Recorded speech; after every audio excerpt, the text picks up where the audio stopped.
আমি সচিবালয় থেকে বলছি, তহিদ এলাহি, সিনিয়র সচিব। জি জি, ভালো আছেন তো? আপনি কেন মিথ্যা নিউজ করলেন? আমার কাছে সম্পূর্ণ ডকুমেন্ট আছে। আমি সরজমিন ঘুরে, আমি এলাকাবাসীর বক্তব্য নিয়ে, আমি দেখে, আমি ইউনোর বক্তব্য নিউজে দিয়েছি। এখন যে আপনার খরচ বহন করতে হবে 1384 টাকা।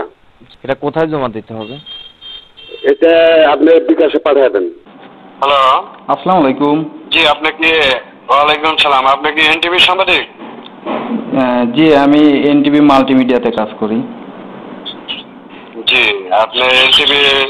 আচ্ছা, মহিষাপুরে ইউনিয়নের যে ওই চেয়ারম্যান সাহেবের নিউজটা কে করছিল? কোথাকার? ওই মরিশপুরে ইউনিয়নের। খানমরিজ ইউনিয়নের? হ্যাঁ হ্যাঁ হ্যাঁ। ওটা তো শুধু খানমরিজের করা হয় না, ওটা পুরো উপজেলা ধরে করা হয়েছে। ওটা তো এনটিভিতে আসে না, ওটা হচ্ছে প্রতিদিনের সংবাদে। প্রতিদিনের সংবাদ? জি জি। যে প্রতিদিনের সংবাদের সাংবাদিকের নাম্বার আছে আপনার কাছে? আমি নিজেই প্রতিদিনের সংবাদে কাজ করি। আপনি নিজেই? জি। আমাকে চিনতে পারছেন? একটু পরিচয়টা দেবেন প্লিজ। আমি সচিবালয় থেকে বলছি, তহিদ এলাহি, সিনিয়র সচিব। জি জি, ভালো আছেন তো?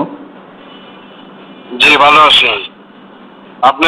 আমি এনও সাহেবের সাথে কথা বলছি, ডিউ সাহেবের সাথে কথা বলছি। আপনি তো আপনার যে মিথ্যা করছেন, এটা আপনার তো আইসিটি মামলা খাবেন আপনি। তথ্য আমাদের সবকিছু দিয়ে দিচ্ছে। আপনি এনটিভি মালিকের সাথে আমি কথা বলবো এখন। না, এটা তো এনটিভিতে হয় না, এটা প্রতিদিনের সংবাদে হয়েছে নিউজ। আচ্ছা, প্রতিদিনের সংবাদ পত্রিকার? জি জি। আপনি নিউজটা কেন করলেন? সে পুনরায় কাজ করছে, সে মিথ্যা নিউজটা কেন করলেন? এটা তো মিথ্যা নিউজ করা হয় না, সরজমিনে ঘুরে যেটা পাওয়া গেছে সেটার ভিত্তিতে নিউজটা করা হয়েছে। সরজমিনে তো ইউনো সাহেব নিজেও গেছিল। ইউনো সাহেব গিয়েছে সংবাদ প্রকাশের পরে। সংবাদ প্রকাশের পরে আপনার প্রেস ক্লাবের সভাপতির সাথে ইউনো সাহেব কথা বলছে, ডিটেলস আপনার বিরুদ্ধে যে অ্যাকশন নিতে যাচ্ছে, এটা জানেন আপনি? না, আমাদের কাছে প্রতিবেদন পাঠিয়েছে। না, কোনো প্রতিবেদন সাহেব? না, কোনো প্রতিবেদন আসেনি। আপনাদের বাবুল না সভাপতি সাহেব? মাহবুল আলম বাবলু। হ্যাঁ বাবলু, ওনার সাথে কথা বলছে উনি। আমি পরে বলছি ভ্রাম্যমাণ দিয়ে ডাইরেক্ট আইসিটি মামলা দিয়ে দেন। ইউনো সাহেবকে আজকে আমরা দিয়ে দিচ্ছি। আর আপনার প্রতিদিন বাংলাদেশ সমাজ প্রতিদিন আপনার সমাজের সাথে আমি কথা বলতেছি এখন আমি। আচ্ছা ঠিক আছে। আপনি কেন মিথ্যা নিউজ করলেন? আমার কাছে সম্পূর্ণ ডকুমেন্ট আছে। আমি সরজমিন ঘুরে, আমি এলাকাবাসীর বক্তব্য নিয়ে, আমি দেখে, আমি ইউনোর বক্তব্য নিউজে দিয়েছি। যাদের সঙ্গে কথা বলেছি সবার বক্তব্যই নিউজে আছে। আমি তো আমার ব্যক্তিগত কথা নিউজে দেইনি। আপনি নিউজ যে করছেন সেটা কি আপনার সম্পূর্ণ তথ্য আছে? জি জি। তথ্যগুলো আমার পাঠান তো হোয়াটসঅ্যাপে। আমার হোয়াটসঅ্যাপে পাঠান তথ্যগুলো। আচ্ছা, সমস্যা না। আইনি প্রক্রিয়া গেলে আমি আদালতে যেগুলো আমার ডকুমেন্ট আছে আমি সুপর্দ করবো, সমস্যা নেই। না, আপনি বললেন যে আমি ইউনো সাহেব বক্তব্য নিচ্ছি, তথ্য আছে। আপনি আমাকে তথ্য দেন তো দেখি উনি কাজকর্ম কোথায় করে নাই। তারপরে আমি চেয়ারম্যান অ্যাকশন নিব। যদি সত্যিকার নিউজ করে থাকেন, সততা যদি থাকে, তাহলে আমি চেয়ারম্যান অ্যাকশন নিব। তাহলে আমি ইউনো সাহেবকে ধরতে পারবো। অবশ্যই অবশ্যই। আপনি আমাকে সততা দেন, দেখি আপনি হসে পাঠান। আমি সাংবাদিক সাহেব, আপনি ইউনো সাহেবের সাথে কথা বললাম। ইউনো সাহেব আমাকে বললো যে উনি মিথ্যা ভিত্তিহীন সংবাদ নিউজ প্রকাশ করছে। উনি কোনো কাজে কোনো করে নাই, সব কাজই করা হয়ে গেছে। এখন ইউনো মহোদয় যখন বলছে সব কাজ হয়ে গেছে, তাহলে সরজমিনে এসে তদন্ত করলেই তো সঠিক তথ্যটা বের হয়ে যাবে। আমি তো সরজমিনে উপজেলার প্রত্যেকটা 6টা ইউনিয়নে ঘুরে এলাকাবাসীর সঙ্গে কথা বলে নিজে দেখে তারপর আমি নিউজ সংক্রান্ত যাদের যাদের বক্তব্য প্রয়োজন আমি সবার বক্তব্য কমপ্লিট করেই আমি নিউজটা দিয়েছি, আমি আপনাকে নিউজটা দিয়েছি হোয়াটসঅ্যাপে, আপনি একটু দেখবেন প্লিজ। হ্যাঁ হ্যাঁ দেখছি, আমি আমার দেখা হয়ে গেছে। আচ্ছা ঠিক আছে, আমি ইয়োনোর সাথে আমি ফোন দিতেছি, দেওয়ার পরে যেহেতু এখানে ইয়োনো বক্তব্য আছে সমস্যা নেই, আমি কথা বলতেছি। জি আপনার কথাটা ঠিক আছে, আপনার নিউজটা ঠিক আছে। আমি এসপি সাহেবের সাথে কথা বলছিলাম এবং আপনার ইয়োনো সাহেব বি সাহেবের সাথে কথা বলছিলাম। আপনার জন্য আইসিটি মামলা প্রক্রিয়া চলছে, কারণ এটা আমি এখন নিষেধ করে দিলাম যে ওনাকে মামলা দেন না। আমি এইমাত্র ইয়োনো সাহেবের সাথে কথা বললাম আর ডি সাহেবের সাথে কথা বললাম। আমি ওনাকে না করলাম যে এইমাত্র আপনার মামলা হয়ে গেছে, মামলা উনি ডিসিশন নিয়েছে, উনি মামলা প্রস্তুতি নিতেছে আপনার আইসিটি মামলা। পরে আমি এইমাত্র না করলাম নামে কোনো মামলা দেন না, ডকুমেন্টস গুলো সম্পূর্ণ, যেহেতু আপনার বক্তব্য আছে এখানে। আপনার বক্তব্য যদি আমি না পাঠাম তাহলে আমি আপনাকে আমি মামলা করার অর্ডার দিতাম। যেহেতু এখানে আপনার বক্তব্য আছে সেক্ষেত্রে তো আপনার মামলা দিতে পারেন না। আর আপনাকে যদি ওই ওসি সাহেব যদি আপনাকে ফোন দেয় বলবেন যে এটা আমার ঢাকা মন্ত্রণালয় থেকে আমার ফোন দিছিল, তাকে বলে যে আপনার বাড়িতে যে কোনো পুলিশ যায় তাহলে আমাকে ফোনটা ধরাই দিবেন। এখানে ফরওয়ার্ডিং পাঠাইছে ওই ইয়োনো সাহেব ডি সাহেবের কাছে, ডি সাহেব আমার ফরওয়ার্ডিং পাঠাইছে যে আপনি মিথ্যা একটা ওয়ান ইউজ করছেন, এটা প্রতিবাদ বলে জানাইছিল। কোথায় প্রতিবাদ জানাইছে? এটা আপনার সভাপতি সাহেব বলতে পারবে। ইয়োনো সাহেব বললো না, প্রতিবাদের বিষয়টা তো আমার জানা নেই। প্রতিবাদ আপনার সভাপতি সাহেব বলতে পারবে এই বিষয়ে, যে প্রতিবাদ জানানো হয়েছে আর আইসিটির মামলা প্রক্রিয়া আপনি দিয়ে দিচ্ছে। মামলা হয়ে গেছে?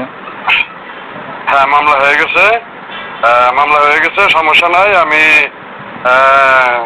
ইয়োনো সাহেব তো বলেই দিছি আর আমি ডি সাহেবকে বলে দিছি এখন মামলা হয়ে গেছে, আমি সমস্যা নাই, আমি ওই এসপিতে আমি ফোন করে দিয়ে দিব।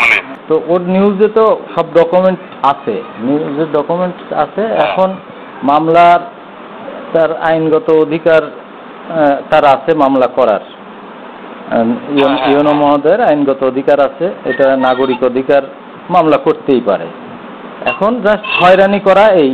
কিন্তু আপনি অ্যাজ এ ঊর্ধ্বতন একজন কর্মকর্তা হিসেবে আমাদের অনুরোধ থাকবে, আমিও একজন সাংবাদিক, এই পেশার মানুষ হিসাবে সুষ্ঠু তদন্ত সাপেক্ষে বিষয়টা একটু দেখবেন। স্যার আপনাদের কাছে আমাদের অনুরোধ থাকবে যে সঠিক ঘটনাটা তদন্ত সাপেক্ষে আসলে দেখবেন, এটাই, আর কিছু আমাদের বলার নেই। হ্যাঁ তদন্ত আমি পাঠাইছি, আর আমি তো যে ওনাকে বলছি যে পুলিশ ধরতে আসে আমাকে ফোন দিয়ে জানাবেন, যে আমাকে ফোন দিবেন। জি পুলিশ আর ধরবে না, সমস্যা নেই, আমি বলে দিলে পুলিশ সাহেবটা বলে দিলে আমি ধরবে না। জি আর আমি এসপিতে আমি জানাই দিতেছি। স্যার ধরলেও ধরেন 7 দিন 15 দিন 1 মাস 2 মাস 3 মাস এর বেশি তো আর রাখতে পারবে না। যেমন যে সেদিনে সাতক্ষীরায় কালের কণ্ঠে সাংবাদিকের গ্রেপ্তারের একদিনের মাথায় জামিন তো ইনশাল্লাহ হবেই, আজ হোক কাল হোক, কিন্তু আলটিমেটলি জি জামিনযোগ্য অপরাধ এটা। তো সেই জন্য এটা নিয়ে ভয় হওয়ারও কোনো নাই, ভীতু হওয়ারও কোনো অবকাশ নেই। আবার এই হয়রানিটা ধরেন সাংবাদিকদের, লোকাল সাংবাদিকদের এই স্যার হয়রানিটা, সেটাও একটু বন্ধ হওয়া দরকার স্যার। মানে কথায় কথায় মামলা বন্ধন করবেন আপনারা।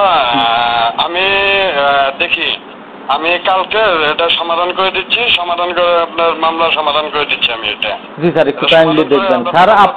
আপনি দরকার হলে আপনাকে আমি আমার পক্ষ থেকে এই সিরাজুল ইসলাম আপনার বড় ভাই হিসাবে বলতেছি স্যার, আপনাকে পাবনা আসার দাওয়াত রাখলাম, আপনি আসেন, আপনার সাথে নিয়ে আমরা মাঠ পর্যায়ে যাব, আপনি দেখেন স্যার, দেখে আপনার যেটা মনে হয়, যদি ওর যাবজ্জীবন জেল ফাঁসি যা দেন আপনি দেন স্যার, কিন্তু আপনি একটু আসেন স্যার, আপনি নিজের দায়িত্ব নিয়ে একটু দেখেন, তদন্ত করেন। আচ্ছা ঠিক আছে, সব ধরনের ডকুমেন্টস আছে স্যার আমাদের। জি স্যার আচ্ছা ঠিক আছে, ঠিক আছে স্যার। জি আসসালামু আলাইকুম। আসসালামু আলাইকুম। জি আসসালামু আলাইকুম। আসসালামু আলাইকুম। হ্যাঁ সাংবাদিক সাহেব শুনেন, বলুন। আপনার বিভাগীয় কমিশনার ফোন দেওয়া হয়েছিল খন্দকার আজিম আহমেদকে, ওনাকে বিষয়টা জানানো হলো। উনি আপনাদের পাবনা ডিসি অফিসে ফোন দিছিল মফিজুল ইসলামকে।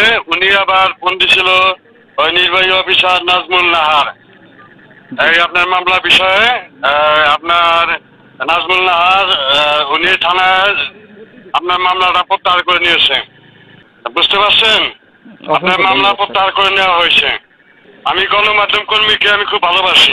আর আপনার বিষয়ে আর আপনার যে নিউজগুলা করছেন এই নিউজগুলার প্রেক্ষিতে আপনাকে আগামীকালকে সকাল 10টার চিঠি লেখা হবে যে ওই মহিষাপুর ইউনিয়নের জেলা প্রশাসক নিয়োগ প্রদান করা হবে। এখানে আপনার বিরুদ্ধে যে মানববন্ধন করছে, আপনাকে যে হয়রানি করছে, আপনার সরকারি গভর্নমেন্ট খরচ ওনার গ্যাজেট বাতিল করতে হলে আপনার 1384 টাকা আপনার এটা খরচ হবে, বুঝতে পারছেন? 1384 টাকা আপনার গভর্নমেন্ট খরচ হবে। তখন আপনি বুক ফুলে বলতে পারবেন যে আমার নিউজে দেখেন চেয়ারম্যান সাময়িক বরখাস্ত হয়ে গেছে, তখন আপনি বুক ফুলে বলতে পারবেন। জি স্যার, জি স্যার। এখন নির্ভয়ে ঘুরতে পারেন, এখন আর সমস্যা নেই। আপনার মামলা প্রত্যাহার। আপনার ওই ওনার গ্যাজেট পাস হলে ওইটা সরকারি গভর্নমেন্ট গ্যাজেট পাস, ওনার গ্যাজেট পাস করতে হবে, ওনার গ্যাজেট আমরা প্রশাসক নিয়োগ দেওয়া হবে। আপনার 1384 টাকা আপনার এটা আপনার ব্যক্তিগত খরচ করতে হবে। আগামীকালকে সকাল 10টায় আমরা জেলা প্রশাসক ওইখানে নিয়োগ দেওয়া হবে। আপনি যেগুলো দিচ্ছেন এইগুলোর প্রেক্ষিতেই নিউজের প্রেক্ষিতেই আপনাকে উপসচিবের সাথে কথা বলছি, ওনার ওইখানে জেলা প্রশাসক নিয়োগ দেওয়া হবে, ওনাকে সাময়িক বরখাস্ত করা হবে। আচ্ছা ঠিক আছে। আচ্ছা স্যার, দোয়া রাখবেন স্যার। আচ্ছা ঠিক আছে। আর পাবনাতে আসার দাওয়াত রইল স্যার। ইনশাআল্লাহ যদি আমি কখনো যাই অবশ্যই সাক্ষাৎ করবো। আর যদি ঢাকা আসেন আমার সাথে সাক্ষাৎ করেন। ওই যে খানমইচা ইউনিয়নের ওই যে আপনার ওই চিঠির ইস্যুটা আছে লিখতে দেওয়া হয়েছে যে জেলা প্রশাসক নিয়োগ দেওয়া হবে ওইখানে। আর ওনার গ্যাজেট বাই করেছে, ওনার গ্যাজেটটা আমরা ক্যান্সেল করে দেওয়া হচ্ছে, সরকারি গ্যাজেটটা ক্যান্সেল করে দেওয়া হচ্ছে। এখন ওই যে আপনার খরচ বহন করতে হবে 1384 টাকা। এটা কোথায় জমা দিতে হবে? এটা আপনি বিকাশে পাঠাবেন। কার বিকাশে দিব?